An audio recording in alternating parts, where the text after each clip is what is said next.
Hello, I'm Stan Meyer. I'm the production designer for Barbie Live. Hi, I'm Aviad Arik Herman. I'm the costume designer and supervisor for Barbie Live.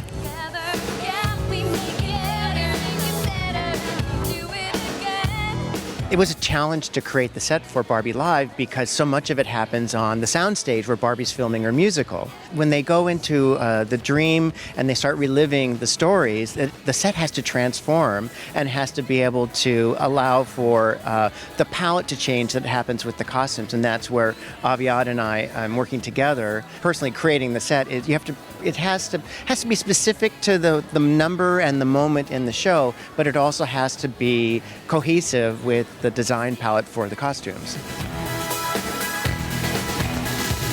Well, first when I received the script, I have realized how many characters we have and also the different scenes and the flashbacks that require their own look. So that added up to be so many different looks that needed to be facilitated. Mm-hmm. And I was actually thrilled for that because just as I shared before about having had 80 dolls when I was a kid, I think that I really enjoyed playing on a big scale and having the quantity to be responsible for, and I found an opportunity in that to be so creative and so versatile. Barbie's always very prompt and she will arrive very soon. Are you ready to meet Barbie?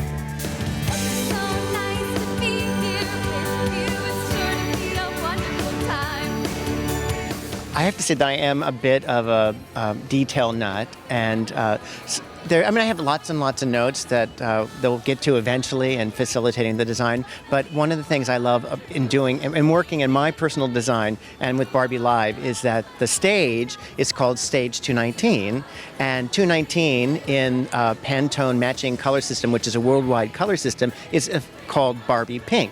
So it's an inside joke for people that know Barbie that Barbie Pink is 219. There's also in the Barbie's closet there's a houndstooth jacket that's in there, and even though I'm not sure if she wore a jacket or not, but her first dress was houndstooth. So I think if you come to the show and you know a lot about Barbie, there's little tiny details throughout the set that are like that will appeal to people watching the show.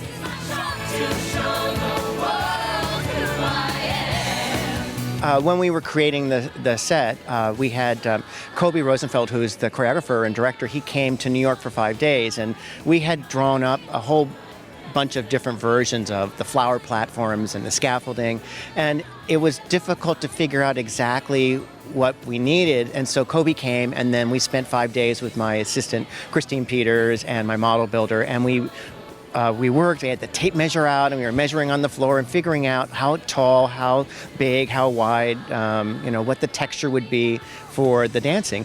So it's all about the dancing, to be able to facilitate that. And that's different than I've had in the past with other shows I've done, which are, it's dancing spaces, but this really is a dance show. And it's very evocative and interesting storytelling choreography, and so the set has to facilitate that. And I thought when I took this project it was going to be very easy, and it's been a lot of work, and there's been a lot of also because you're trying to facilitate and make sure that it is Barbie's world, and it's not. It is Hollywood, but it's Barbie's Hollywood.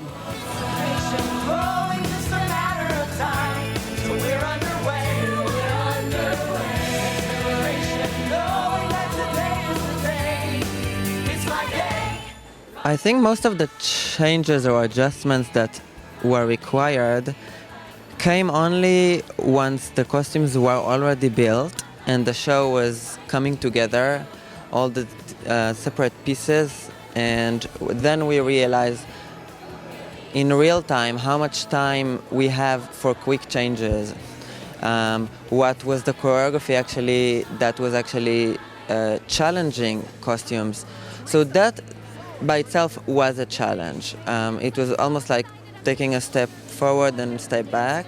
I'm very happy that we have overcome that, and there are still a few things to fix and finish up and complete before tomorrow's opening. Yes. Is it the same at Yeah. your side? Great. So we're in the same boat here. We have a couch to fix. Yes. I ran to get some zippers for some quick changes that we need to also finish up.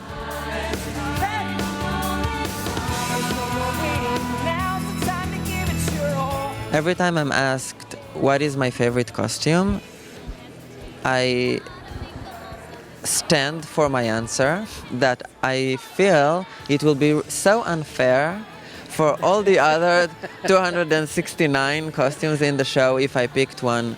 I am emotionally attached and I love every piece that was created for this show to the detail. And sometimes we have garments that we see on stage for like 10 seconds or 30 seconds, you know?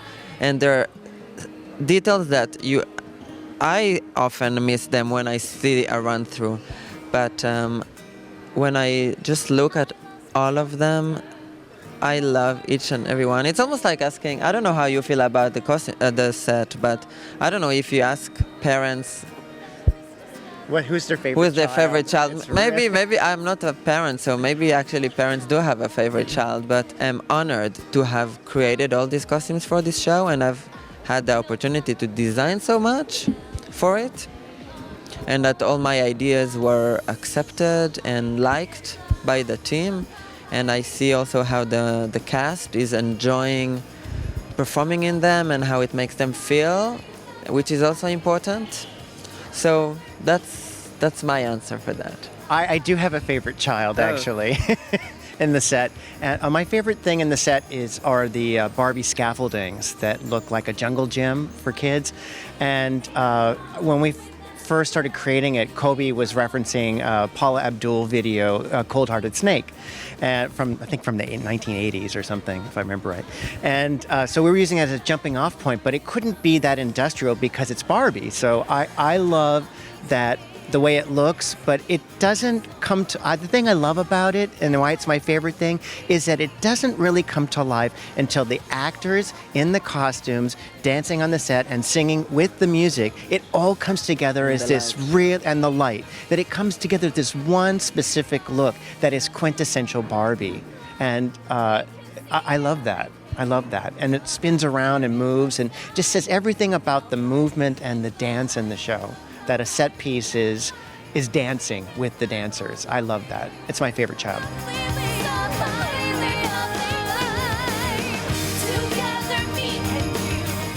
Well, a lot of our design work, or probably for both of us, is based on Barbie, and also these stories that they're having the flashbacks for, like Barbie Swan Lake and Mariposa. So there's a lot of for me personally, I tried to create a three-dimensional environment of the images from the films.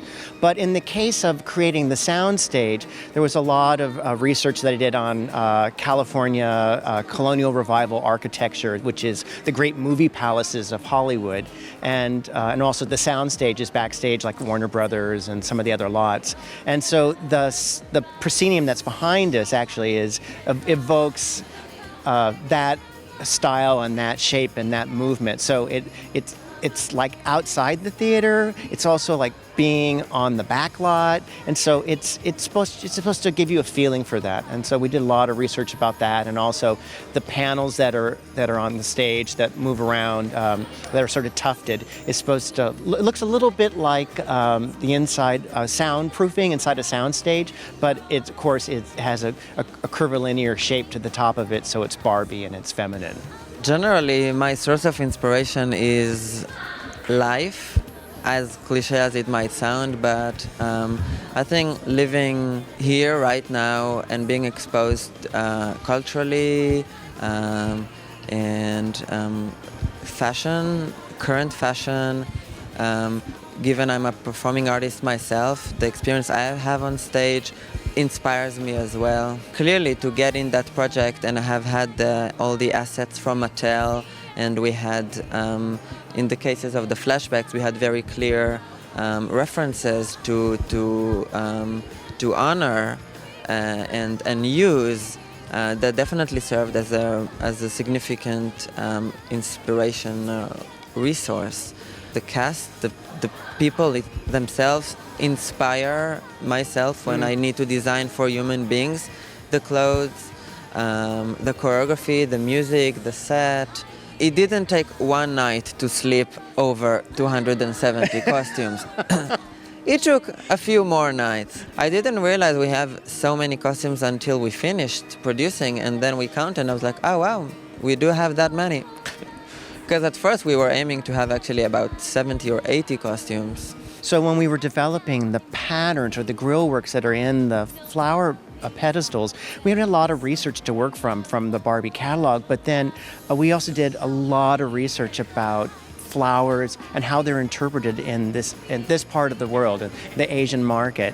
And so it's when I look at it, it looks like it belongs here. And it's not, I mean, it's specific to Barbie, but I think that if it was in North America, it might be a completely different choice about what that looks like. I guess it's meant to, it seemed familiar. And as we've had the good fortune to travel around the city here in Singapore, I see these patterns and these shapes, and I think, oh, well, I think we made a good choice about that.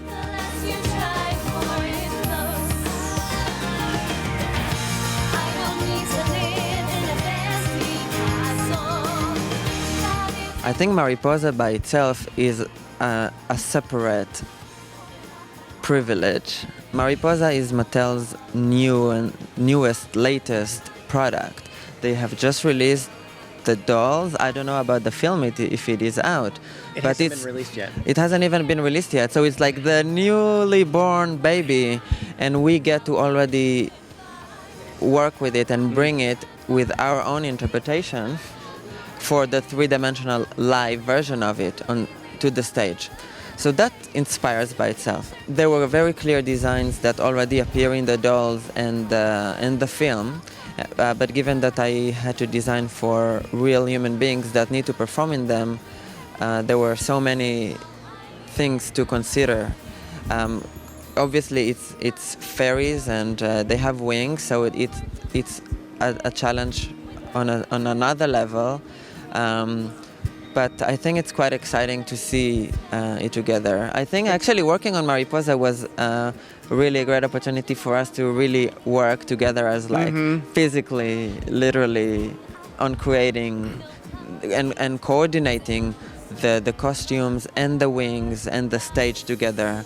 So that was quite nice. When we first had the scenery built, the pedestals, we left them neutral. They were white when they came when we rehearsed in Los Angeles. And then what happened is that we discovered that we weren't using them anywhere else in the show, so it needed to be more specific to the environment. And then we talked a long time about the color that it could be on, what it should tie into the floor and give the feeling of them flying. And it was fun to collaborate about that.